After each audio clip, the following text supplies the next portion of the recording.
Жанерке, менің анам бәліш пісіп қойды. Жейміз бе? Я, жейік.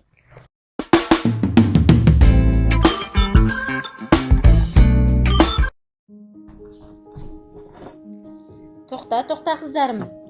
Сендер сырттан ойнап келдіңдер. Сендердің қолдарың лас. Қолдарында қанша микроб бар? Жоқ анашым, біздің қолымыз тап-таза. Сендердің қолдарын өздеріне таза болып көрінгенмен, сіздердің қолдарыңызда көрінбейтін қаншама микроб бар. Кәне, қарап көрейік. Қаншама микроб? Міне, көрдіңіздер ме қыздарым? Сендердің қолдарын өздеріне таза көрінгенмен, біздің қолымызда көрінбейтін микробтар өте көп. Анашым, сонда бұл не болды? Бұл тәтті бәліш емес, бұл хош иісті сабын. Анашым, біздерге осындай сабын жасай аламыз ба? Әрине жасай аламыз. Мен ол үшін сіздерді ажайып зертханаға шақырамын. Кентай зерттеушілер, менің зертханама қош келдіңдер. Ең әуелі біздер қауіпсіздік ережесімен таныс болуымыз керек. Ол үшін бізге арнайы киімдер қажет, және бізге бетперде қажет болады. Бай, бізге сабын жасауды үйретесіз бе? Әрине, үйрететін боламын. Ол үшін мен сіздерге қажетті құралдарды айтып өтейін. Біздерге ең әуелі әртүрлі осындай қалыптар қажет болады, және біздерге міндетті түрде сабынның негізі керек. Сонымен қатар сабынға қажетті май керек болады, көпіргіш заттар қажет, және әртүрлі хош иістендіргіштер, және де түрлі түсті біздің көңіл күйімізді көтеру үшін түрлі түсті бояулар қажет. Сонымен қатар түрлі өзіміздің қалауымызға қарай пигменттерді қосуға болады. Ендеше сабыны жасалу жолын зерттеп көргілерің келе ме?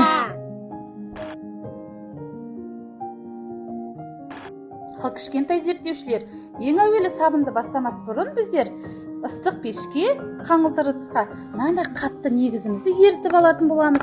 Қараңыздаршы, мынандай қатты негіз сұйық затқа айналды, көрдіңдер ме? Осы жерде біздер қауіпсіздік ережесін сақтаймыз. Үлкендердің көмегіне міндетті түрде жүгіну қажет. Мына жерден қандай түсті қосқыларың келеді? Мен сары түс қосам, мен жасыл түсті қосқым келеді. Жарайды. Енді мына жерден қалаған иісті таңдайықшы.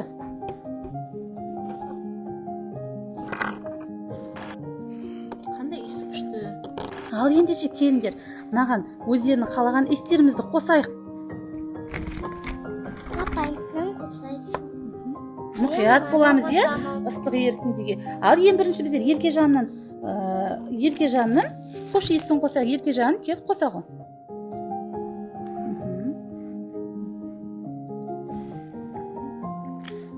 Ал Жанерке, сен қандай түсті таңдадың? Мен сары түсті. Сары түсінді аша ғой. Кел, мына ерітіндіге құяйық.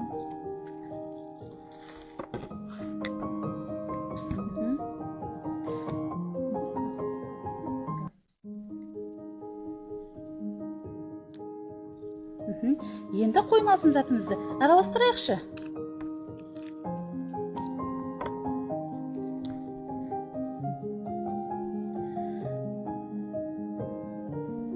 Ал енді мына жерден өзіміз қалаған қалыпты таңдайық. Қандай қалыпты таңдағыларың келеді?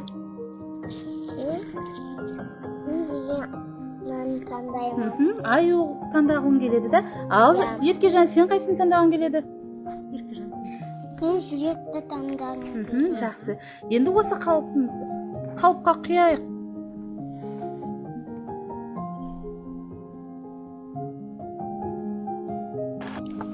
Жанерке, менде көйлек болды, менде аю болды. Есі күшті керемет екен. Апай, осыны енді қолдана берсек бола ма? Иә, әрине, қолдансақ болады. Ендеше қолымызды жуып көреміз бе? Иә.